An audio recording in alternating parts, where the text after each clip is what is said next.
Meteorologist Don joins me as we assess where we are at in our weather cycle and the outlook for 2023 across the country. Plus, we'll talk about what went wrong with the outlook for 2022 and what factors he attributes to missing the boat. And that was wrong.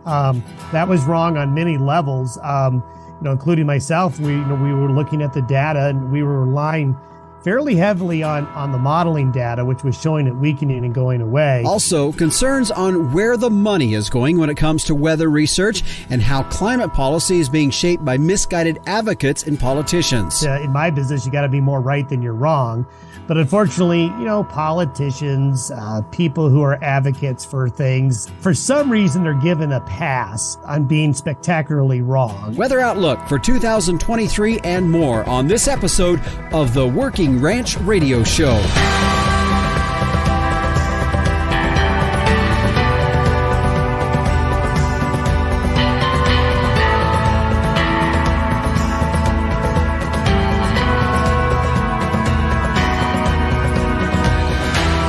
And we welcome you here to the Working Ranch Radio Show. I'm Justin Mills. Thanks for joining us on our program here today. This is episode 102, and we're glad to have you joining us. And I mentioned that mainly, I know there's several of you listening on the radio. We appreciate that. I know some have also already downloaded it through the podcast provider. But if you want to go back and listen to it, a good way to do that is just search workingranchradio.com is our website to get to our podcast site where you can find that. But also, if you listen to any streaming service out there that's also supplies podcasts, we're on that as well. So I just thought I'd pass that along for you. Now, for today's show, as I said in the opening, meteorologist Don will be joining us for our entire show. And I'd like to bring him in from time to time as we get a look at our long-term weather. And this show is no different than that. But I thought the timing of it would be very applicable, mainly because there has been a lot of talk the last couple of years, as we know, about La Nina, and it does look as though it is fading. But then on the horizon, we're looking at El Nino, and when will that take place? Well, we're going to talk about that. Don will give us his take on that, in addition to the timing of when all that happens and how that could affect some different portions of the country. And so I think that will be very relevant to us here in agriculture from a more outlook or immediate standpoint. Now, we're also going to be talking about some other elements when it comes to weather. And one of the things I always like to talk to him about are just some of the other things like when we see some extreme weather events and how climate change then begins to become part of the conversation. So we're going to talk with him about that. Also, some of his concerns on where the money is going when it comes to weather research, and in addition to where climate policy is being shaped and some different elements of that. So I think you'll enjoy today's program. Again, meteorologist Don joining us for our entire show. And then, of course, we'll also have him in his regular segment as well as we get a more immediate look at about that 7, 10 to 14-day forecast for folks here across the country. Of course, as we regularly do in our show, the Captain Tim O'Byrne, publisher and editor of Working Ranch Magazine, will be in for this week's edition of Tim's 2 Cents. So stick around for that. He'll be by in just a few moments. Looking at our bull sale calendar, Stockman Source 10th Annual Open House Bull Sale coming up February 4th. Now, didn't know if you had an opportunity to listen to last week's show. It was an update on the waters of the U.S. Rules change that have come down from the Biden administration. Also, we had a good conversation with both Jeremy Martin and Travis Chrisman with Stockman Source Bull Sale. That sale February 4th there at the ranch of Jeremy and Gail Martins. That's 35 miles southwest of North Platte. But it's also going to be on DV Auction at 3 p.m. Central. 100 head of coming 2-year-old Sim-Angus bulls. Also 35 head of coming 2 Angus bulls as well. Ranch raised. These are balanced bulls bred for low input but yield performance on the rail. If you want to find out more, go to their website. Also, there is a catalog there now as well. ssbeefbulls.com. That is the website for Stockman Source 10th Annual Open House Bull Sale coming up on February 4th. Well, last week when I checked in with the captain, he was just finishing up the March issue of Working Ranch Magazine, and I know you already have your current issue on hand, but be looking forward to that one. By the way, if you do not have your subscription to Working Ranch Magazine, you can simply go to the website at workingranchmag.com and you can get your subscription started today. But now, though, let's check in with the captain, Tim O'Byrne. He is publisher and editor of Working Ranch Magazine for this week's edition of Tim's 2 Cents. Hey, Justin. Hey, everybody out there in Working Ranch Radio Land. Here's a headline. USDA seeks public comment on proposal to strengthen animal disease traceability regulations. What are they considering here? The USDA Animal and Plant Health Inspection Service, APHIS, is proposing to amend animal disease traceability regulations and require electronic identification for interstate movement of certain cattle and bison. APHIS is also proposing to revise and clarify record requirements. These changes would strengthen the nation's ability to quickly respond to significant animal disease outbreaks. Justin, what do you think about this? Folks, get back to Justin on this. And I want to hear from our Canadian counterparts because they've had a national traceback system for, maybe 20 years. And it wasn't always easy to make that happen. So if any of you Canadians have a story for us, you want to relate, maybe we can learn from it. It sounds like this thing is coming. This is a public comment that they're asking for. So check with your state cattlemen's association and let's stick with this, guys. Justin, back to you. All right, thanks, Captain. You bet. Let us know what you think. If you want to reach out to me, my email address is justin.workingranch@gmail.com. And like the Captain said, a lot of the state associations and even the national associations have information out there about what will be affected, what won't be affected by some of these changes. I encourage you to go and look those up for yourself, read those out. Now, I wasn't overly concerned with some of the stuff that I saw in that, but again, here's the thing. The devil's going to be in the details, or the devil's going to be in the interpretations by the bureaucrats on how this comes down. So it's definitely something you want to be aware of when you look at that. Interestingly enough, when we talk about some of this kind of stuff, RFID tags, of course, are an element to this that has been in conversation. And along those same lines, the other day I was having a conversation with my neighbor about bangs tagging some heifers, and I was saying that I'm moving to using the RFID tags in the ears rather than the little metal clips, and I could sense some hesitation on his part, and I know a lot of it had to do with that and the RFID element that comes with that. But for me, I guess I was looking at it purely from a perspective of efficiency when we're working cattle. I run a lot of cattle for different folks, and sometimes they lose the number tags that are in their ear. And brands, you can look at the brand and know who owns it, but yet you don't know what cow that was. And so I've looked at RFID tags as a means of just being a little bit more efficient and effective of what we do here on our operation, but that may not be the case for everybody, and I know there's some valid concerns by folks. But back to what we were originally talking about, the USDA with this public comment period that's out there on animal disease traceability regulations. Be sure to read that through and take a look for yourself with that. And if you do have concerns, please be sure to reach out to your state and your national associations that are representing you, and also your representatives and senators as well, because they're the ones that are going to be looking at this as well and can help us out if we have some concerns on that.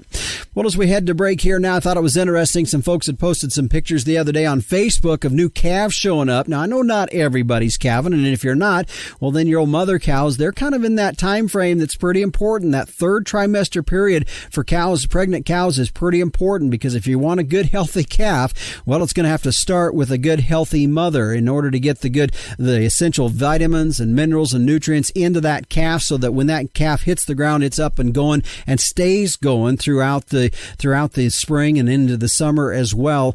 And the folks at New Generation Supplements, here's the deal. They have a tub for that, but I don't say that kind of flippantly as if they have one tub, because here is the deal. They know that there are a lot of different types of cow herds out there that need different things in different parts of the country, which is why at New Generation Supplements, they have over 100 formulas that will fit the different needs that are out there. And if you want to find out more, you can go to their website at newgenerationsupplements.com. If you don't recognize that name, you might recognize these names. How about Smart Lick or Feed in a Drum and Megalick? Yeah, that's the brand of products that you'll find out there. Go to their website at newgenerationsupplements.com if you want to find out more. New Generation Feeds, they have a tub for that. Well, stay with us. When we come back, we're going to get into our featured topic as meteorologist Don joins us as we take a look at our weather outlook for 2023 when we return on the Working Ranch Radio Show.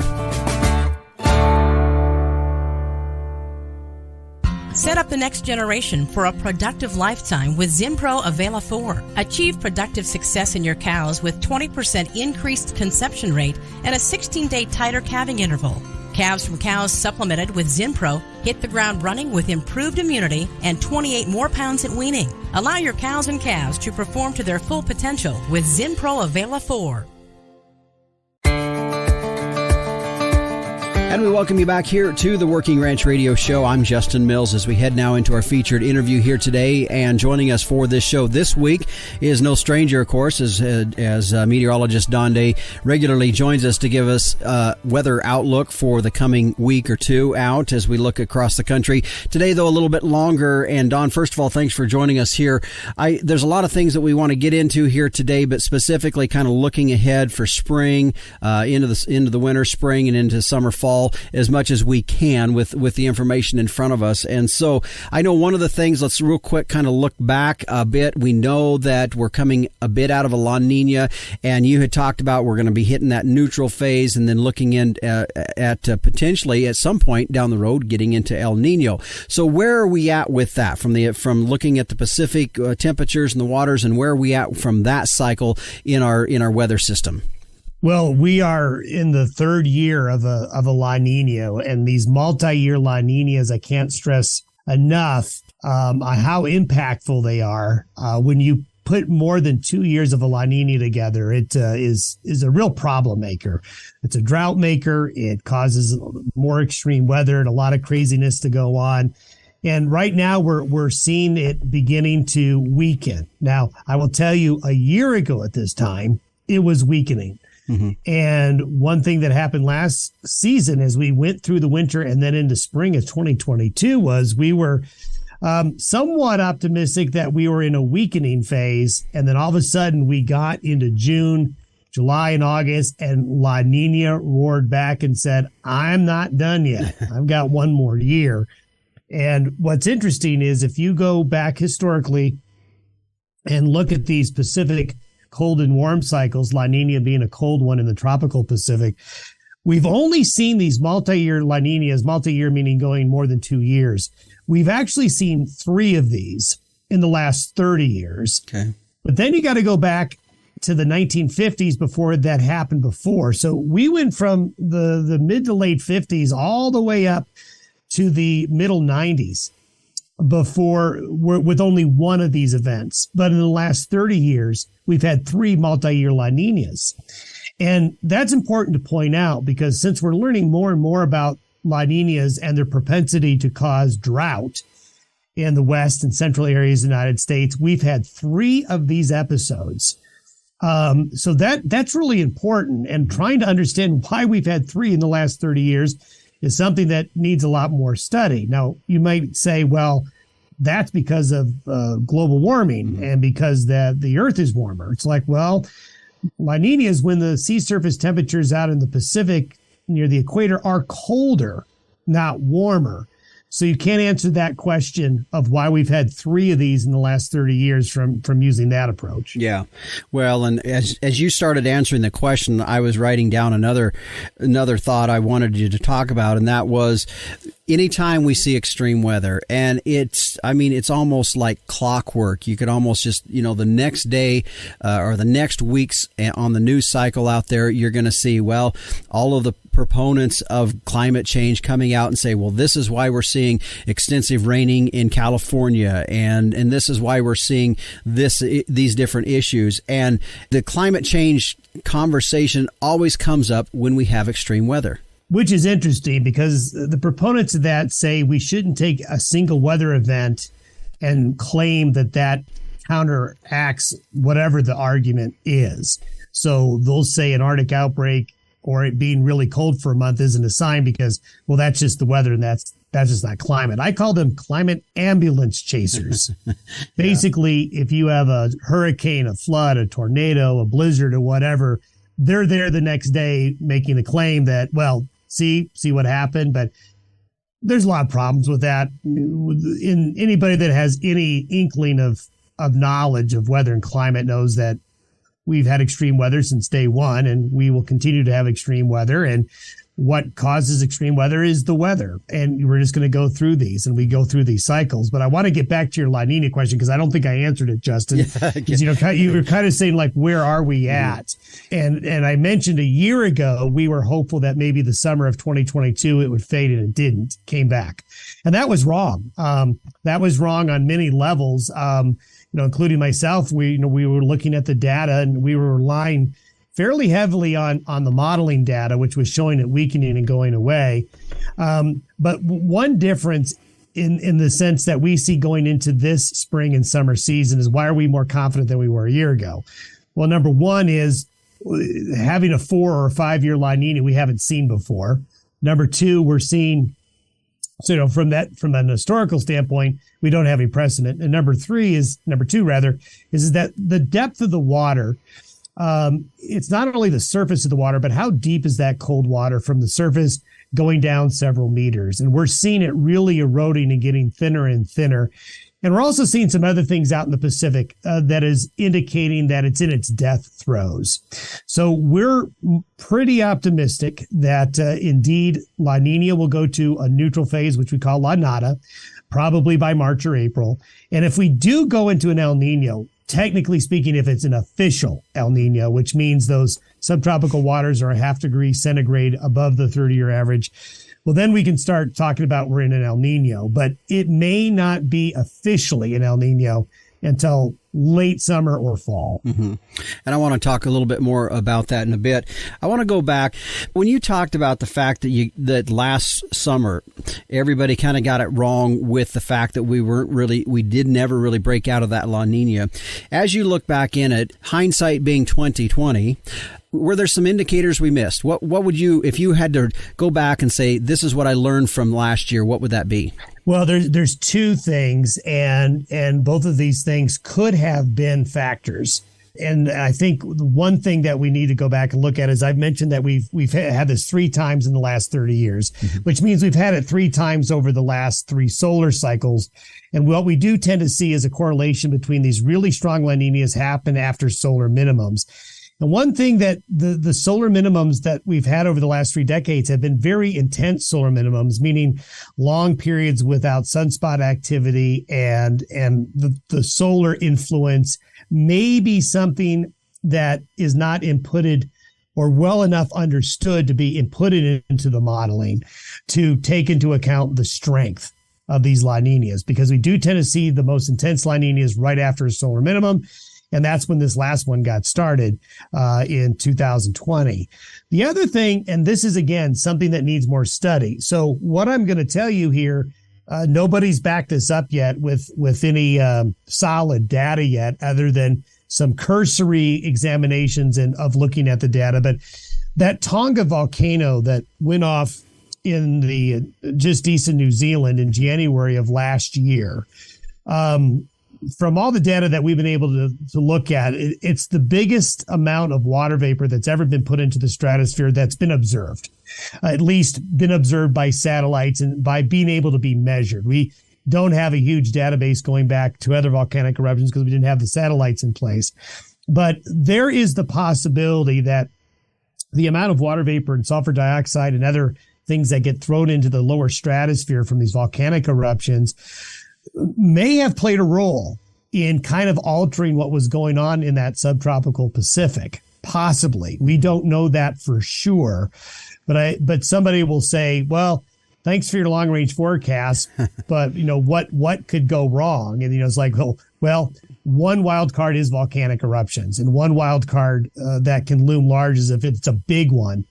And if it's especially at a lower latitude, it could have an impact. So those are the two things. One is I don't think we really have a good grasp on what the solar impacts could be in these specific oscillations, and also possibly that Tonga volcano. Or number three, we need to go back and work on our modeling and find out exactly what went wrong and what inputs and what variables did we not input correctly. Mm-hmm. Interesting. Yeah.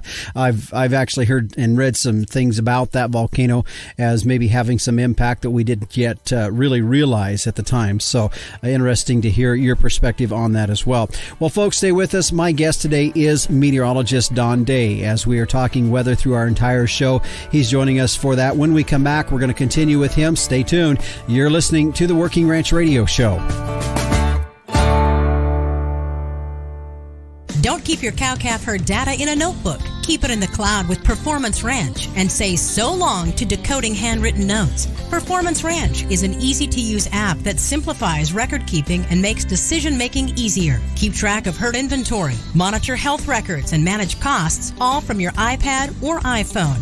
Group texting important herd data? Delete it. Use Performance Ranch instead. Go to performancelivestockanalytics.com and be the first to know when Performance Ranch is ready to launch. And welcome back to the Working Ranch Radio Show. I'm Justin Mills. My guest today is meteorologist Don Day, as we're taking a little bit of an extended look into our weather, not only forecast, but also just some of the information. We talked a little bit in the last segment about the timing of El Nino, and we're going to talk a little bit about that more here again. But we also talked about what went wrong last year in terms of the forecast that looked like we were going to break out of La Nina, and that didn't really happen. So we're going to continue on now. And Don, one of the things you had mentioned, and I guess I feel right now with our data that we have for us that we're really making some big strides in having weather data that is providing a lot of useful information. I mean, not to say that for 20, 30 years ago that weather forecasters and meteorologists wasn't helpful, but there's some really big strides happening, I feel. And as we continue to go in the next 20, 30, 40, 60 years or 100 years down, it's really going to get better. And so that's what I see. You talked a little bit ago about the modeling, and maybe we need to go back and reevaluate modeling. How has the modeling changed, and where do you see it going as we move forward? Well, models need to be viewed as like a screwdriver or a hammer or a wrench in your toolbox, which means is that what the model tries to do with these models, we talk about all these weather models all the time, is they try to represent the atmosphere, what the atmosphere will do over time after the atmosphere is measured. And measured, I mean weather balloons and satellites. We get a sampling of what the atmosphere is doing around the entire world. And then we plug all that temperature, humidity, and pressure information into a very sophisticated computer program and say, all right, what's happening now? What's going to happen in the next 10 minutes? What's going to happen in the 10 minutes after that? Then what's going to happen in the next 20 minutes after that? And then we try to project it forward. And that's where you get all of the forecasts that you see on your smartphone or on your computer, or what you see at night on TV is that you get what the model thinks the atmosphere will do over time. And the models certainly have gone through some big improvements. And, computer modeling with weather got started in the 50s and 60s. But as processors got faster, it was really not until the 1980s and 90s before it got a lot more in depth. And there was a large body of people in academia and government that really thought in the early 90s that by the year 2020, and we're just past where there is now, that the art of weather modeling would be to the point where it would be very accurate. It would be able to tell you with a good amount of certainty what was going to happen over the next 10 days. Well, we've got to about 5 days. Your accuracy is going to be pretty good with temperature and precipitation. Won't be perfect, but it'll be okay. But for the last 20 years, penetrating that 5 days and trying to get it more accurate, we've kind of hit a wall, even with the computers getting faster, which means is we don't understand everything once we get out past that 124-hour time frame, there's some things going on with the weather and variables that we think we understand that maybe we don't. Or you know what? There's another good possibility. There are some variables that affect our weather that we don't even know about. And until we do more research and we understand, you always hear the term, well, garbage in, garbage out. So if you have inputs and variables into that model that's not up to snuff or there's something wrong with it, well, you end up with garbage eventually. We went through a period of time, and we're still kind of in this now for the last, I would say, 20, 30 years of weather forecasting, where the models became so good in that 5-day period, and they decided to make them go out further 10 to 15 days, that they're got to be an over-reliance on the modeling. And I think it's a natural progression of kind of the science. And it's a natural progression, I think, of anything, which is you get a new tool, you get new technology, and then you basically sell your soul to it, because it can really be your friend on some days and your enemy the next. But the ability right now for somebody at home to get on a computer and see these computer models is easy. It's free. You can see that. It's very enticing. But what I think what's good now is that we're starting to realize, and I think more and more meteorologists are realizing this, that the model isn't reality. The model is a tool. And if you really want to make a good forecast and you really want to hone your skills, especially when folks need a 10, a 20, a 30, a 60-day forecast, is you don't rely so much on the modeling, but you go back to kind of the basics, which is understanding the oceans, understanding the sun, trying to understand things that we're not putting in the models. And I think that's where the key lies into better weather forecasting is what's not in the models, because what's not in the models could be very well why forecasts go wrong. As you were talking about that, I was thinking, so yeah, we have these models and they're fairly decent 3-5 days out. And as you were talking about, we need to go back to some of the basics, and that's getting back to where I guess I felt you've been able to always interject a lot of common sense in this, in the fact that we're looking at cycles, we're looking at the knowns that we have now, and you say looking at some of those factors, that's what's going to be critical as we start to make these long-term forecasts. And so from your standpoint, do we have some good sources? I mean, I know you're providing that, but where else are we finding, some of that good forecasting or meteorology that should be taking place that helps us in agriculture? Well, there lies in part of the problem. And this is where it kind of gets to be a socio-economic and a political discussion, because it's where are you putting your resources in research? And you're not going to get a meteorologist or an atmospheric scientist who's going to make a breakthrough in weather forecasting, let's say 15, 20, or 30 days in advance, if you're not funding it. There is a tremendous amount of money going into what's going to happen in the next 50, 100, 200 years. And simply put, that's where the money is. Yeah. So if you're a researcher, instead of, let's say, how are we going to make a better 15-day forecast for agriculture? There's no money there. I may be mistaken, but I'm pretty sure I'm right. But the money's there if you want to study nitrous oxide and its impact on the climate in the next 1,000 years. So it's kind of where are we putting our resources? And in the field of meteorology and climate, the resources right now are going to things that are not, in my opinion, helping forecasters. And but then you're getting political, and then you're getting into, these things to where, if you want to affect and change that, you have to talk to the policymakers, and you have to tell them what is most important for you as a producer. Is it more important for you as a producer to know what's going to happen in the year 2100 or next February? Well, and what I find interesting is that has there been any of this long-term forecasting that's being funded that has actually come true in the time frame that they expected, because we can all, in fact, just here recently, we've had, political folks on there saying, climate change this, climate change that's with our weather. And some of them were real big advocates that by 20, we've already passed some of these dates that we would be underwater. So my question is all this money is going towards some of this long-term stuff, but has any of it, do you know of anything that's actually hit the target?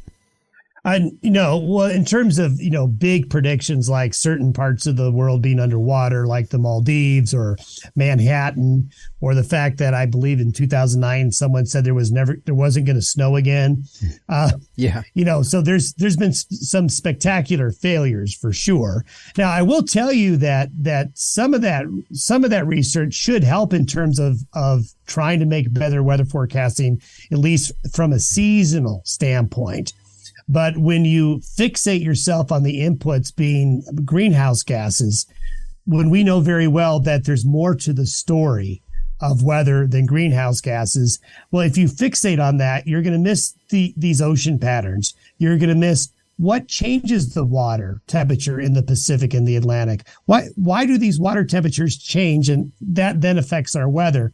Until we start asking those questions and putting some resources into it, we're not going to see big improvements in that 15, that 30, that 60 or 90-day outlook. Mm-hmm. Yep. Well, it's interesting because there's been some here recently. In fact, former Vice President Al Gore just recently making news and being very big proponent of things changing. And it's interesting because many of the claims that he had has not really happened up to this date. And so you just wonder, that's where all the attention and money's going. And has anything actually hit the mark? So. No, not at all. And that's the thing is, in my business, if I'm wrong, I hear about it right away. and the thing is that in my business, you got to be more right than you're wrong.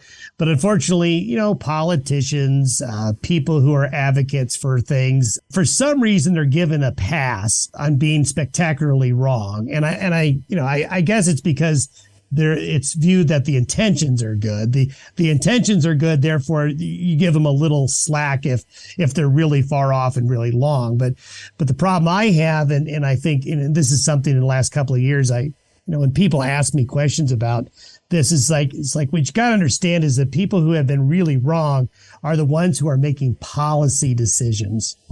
And so are those policy decisions really based on good information? And if you're going to have a catastrophic outlook on everything and then base your policy on that, well, who ends up being affected by that the most? Well, basically the people, the little people, so to speak. Mm-hmm. The burdens that are going to be put on agriculture. Just look at what they're doing in Europe right now with nitrous oxide, carbon dioxide emissions, all of those things. The people making those policy decisions are some of the people who have been wrong. Mm-hmm. Yeah. Well, we're going to come back with more with meteorologist Don Day. Don, you talked about it a little bit in the first segment about the timing of when we might think El Nino should come back. I want to get a little bit more into that as we just sort of go through the country and get a little bit of a maybe 3 to 6 month outlook or what we think could be happening there when we come back in our next segment, folks. Just stay with us. You're listening to the Working Ranch Radio Show. Cattle producers, here's a way to put more dollars in your pocket. Put the Amifirm advantage found in all Gain Smart mineral to work in your cow herd. Amifirm is the industry leader in increasing fiber digestion. In fact, research shows putting Amifirm to work increases forage utilization by 10%, reducing overall forage costs and allowing you to graze more animals per acre. That's a big-time return on your investment. To find which Gain Smart mineral formula is right for your herd, visit gainsmart.com. And we welcome you back here to the Working Ranch Radio Show. I'm Justin Mills. My guest today, meteorologist Don Day, as we take an extended look at our weather out there. We've had some great discussion, not only about the last year or so and some of the weather we saw, but also just some other concepts in there in terms of cycles and various things like that. Don, a bit ago in the first segment, I believe you talked a little bit about as we've come out of La Nina or where we're at now currently, but let's look ahead maybe the next 3 3 to 6 months, maybe a little bit further out. I know we can't nail anything down specifically, but from the data that you're seeing, and as you and I were talking off air a little bit, I mean, what we do know is, the cycles of the Pacific and the cycles in the Atlantic, and we know those kinds of things. So based upon the knowns that we have before us, what are you seeing as when El Nino would be occurring, and what's, I guess, the probability of how that's going to play out? Well, one really encouraging aspect on things maybe changing in terms of this 3-year period that's brought so much drought is that what we've seen over the last month in California, with that onslaught of big, heavy rains and big snows in the mountains of the West, that's another indication of things changing out in the Pacific. And we have seen that California moisture get pushed pretty far out into the plains in the usually one of the drier times of the year. So that's one encouraging thing that we look at as we peer into spring and go into summer. The last 4 to 5 weeks has been encouraging. Encouraging in the sense that, well, maybe we're kind of going into this next cycle phase to where we don't have a period of time where we put La Niñas back to back. La Niña will come back. It certainly will. But what you want to see, and you want to see that warm phase of that neutral La Nada situation go to an El Nino for a couple of years. Then you probably will have a La Nina in between that, and then you'll probably have another El Nino cycle. That's what we kind of see over the next 5 or 6 years, which is a trend that is going to be more wet for the central and western United States. And when you see this pattern historically, when you see the multi-year La Niñas end, you do have a spike in precipitation for the central and western areas of the United States. Mm-hmm. So I am optimistic that the Pacific Northwest, the Rockies, what we've seen in California, the desert states, and then going into the parts of the plains. So we've got some areas of Nebraska and Kansas, southeastern Colorado, the panhandles of Oklahoma and Texas that are still really, really dry, and that goes up into parts of the Northwest Corn Belt as well. I think those areas are going to see things turn around and be much better than the last 2 or 3 years. So for the central and western United States, I think producers are going to enter a 3-year period here of better precipitation, less in the way of extremes once we can say goodbye to this La Nina, because a La Nina is much more impactful than an El Nino is, especially when there's more of them when they're back to back. Question marks as we get into the Corn Belt and parts of the eastern United States are certainly there. Mm-hmm. Because the further you get from the Pacific, obviously it kind of makes sense that the effects of the Pacific kind of fade out a little bit. And then you kind of take a real close look at what the Gulf of Alaska is doing, and then the Atlantic for the central and eastern Corn Belt, and then for areas into the east and southeastern United States. Now, there have been tendencies when you do go from a La Nina to an El Nino for parts of the southeastern United States, and this would maybe affect parts of the eastern Corn Belt to be drier than normal. So one thing you do see in a La Nina is you do tend to see the southeast as being more wet. Mm-hmm. And you go to an El Nino, they tend to go drier. So it's kind of like pick your poison. Yeah. Some areas are going to see improvements, and this will be most notable in the West, while some areas of the east, central, and southeastern United States, well, they may start to see a little bit of a drier trend. Also, if you go into an El Nino by next late summer or fall, El Ninos are not very favorable for a lot of hurricane activity. You still get hurricanes, but you don't tend to see as many during an El Nino cycle. Yeah. Well, and as you were talking about that and breaking down the different areas that could be wetter, could be drier based upon this change that's happening, and you and I have both read the similar information on there about the concern of and timing of when El Nino would happen, and the timing in such a case that it could bring that dryness or drought. And they're just saying drought in general, but as you were saying, it could be more specifically the eastern side of that Corn Belt. So the timing of El Nino, that's going to be somewhat key to this. Is that, I guess that's what I gathered from it. Yeah, no, timing is really everything, because what you tend to see El Nino do is you tend to see El Nino bring heavier precipitation during late winter, spring into early summer. When you get into a fall pattern, early winter weather pattern, the impacts sometimes aren't as big. So if the El Nino's late to start and its impacts of adding more water vapor to the air and making it easier to rain in many areas, if it doesn't get going full-fledged till July or August or even September, well, then you've kind of missed that window for it to be able to help this next growing season. And I think the biggest concerns with that do rely in the Midwest. And I think that is an area where there are more question marks. If you would look at the most recent drought monitor conditions, improvements in California and some of the Rockies have been so extensive that the bullseye of the drought right now is in the winter wheat country of Kansas, Oklahoma, southeastern Colorado, and to across Nebraska and into northwest Iowa. Those are the areas that I think this spring will benefit the most from La Nina weakening. I think the El Nino situation is going to be more impactful in terms of when it starts more towards the east. Mm-hmm. So I want to talk about this as a little bit of a change in direction, but it when we look at the snowpack that we've seen, you've talked about great improvements on the West Coast coming off the Pacific, the moisture coming off the Pacific West Coast, and it's stretched out into the northern plains and some of the plain states. So the question is this: are we shaping up to see some flooding this spring? Because that's the next thing. I know Canada's had quite a bit of moisture in certain areas up there.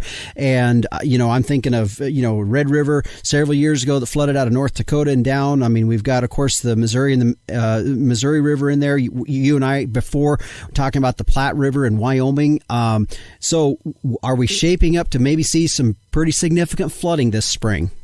Well, I certainly think there's going to be that concern as we go into the areas where the snowpacks have been really big. And I do think this will be more of a Western situation. And I do think like the North Platte, the South Platte, some of those river drainages there, going back to that Red River Valley, flooding we had, that was in 2019. Mm-hmm. Now that wasn't really that long ago. And, there was too much rain in Minnesota, North Dakota, and South Dakota, and parts of Iowa and everywhere else. And that 2019 was our last really strong El Nino. So I think if we're going to have flooding concerns, it's going to be in the Mountain West this spring. Not to say that downstream into parts of maybe Nebraska and those areas that some of those rivers are going to go up, but by then you've got several dams helping out. Red River Valley area, I don't see that as a big concern, at least this spring, maybe spring of 24. Okay. Yeah. Well, it's just interesting because the snowpack is significantly different this year than it has been the last few years. So, Don, I want you to stay with us if you can for one more segment. That'll be our regular kind of long-term weather outlook if we can. I sure appreciate you joining us here today. So stick around, folks. When we come back, Meteorologist Don Day staying with us as we take a look at the next 10 to 14 days out for our weather across the country. We'll be back on the Working Ranch Radio Show after this. Starting off in the right direction is essential to gaining an advantage later when you go to market your calves. And I have proof that the right direction is with Sim Angus sired calves. A 2020 study by K-State showed that Sim Angus sired steer calves earn more at sale time than all other breed identified sire groups with at least 50 lots represented on Superior Livestock's 2020 summer sales. The proof's right there. For low-risk, high-potential calves with earning potential, be confident that Sim Genetics will give you more per head, period.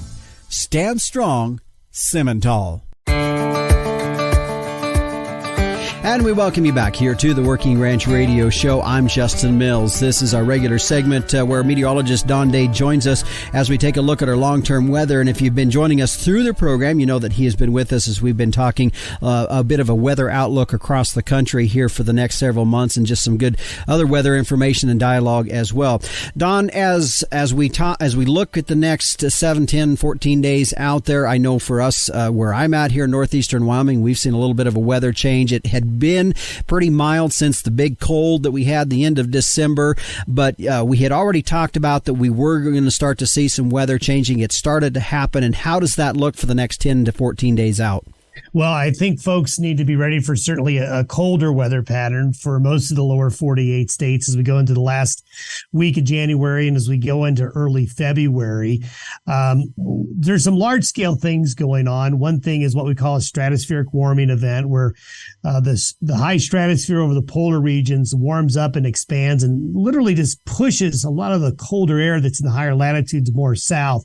And that's responsible for some of our bigger Arctic outbreaks. Now, we did not have this when we had that big Arctic outbreak in December that was so intense. But if you go back and look at the last two Februaries, 2020 was that big Arctic outbreak that hit Texas and caused so many problems. We also had a big Arctic outbreak that wasn't as intense, but pretty impressive in 2021 in February. I think we're going to see that again. Odds are pretty good that for most of the nation from the Rockies east, especially in the middle part of the country, I think the Intermountain West, the Dakotas, the Western High Plains, the central states are going to see a colder than average period from the last week of January. And I think we're probably going to go into early March with this. So I do think the real cold won't get into the southeast or the East Coast, at least not hold there. I think the colder weather will be bottled up right in the nation's midsection. So the stretch of weather when California was getting all those storms, Pacific air flooded a lot of the nation from just after Christmas till just here recently. And that really skewed temperatures. And I think a lot of folks forgot about how cold it was in December. And they were thinking, I did see several tweets, oh, winter's over, winter's over. I'm like, oh, my goodness. No, it's kind of like intermission. So do be ready for some colder weather. And I do think for livestock interests in parts of the Northern Plains and parts of the Rockies, there's going to be some rough stretches of colder than average conditions. And we've got some places, there's a lot of snow on the ground in some areas. So, that is going to be impactful as we go into. So there's plenty of winter left.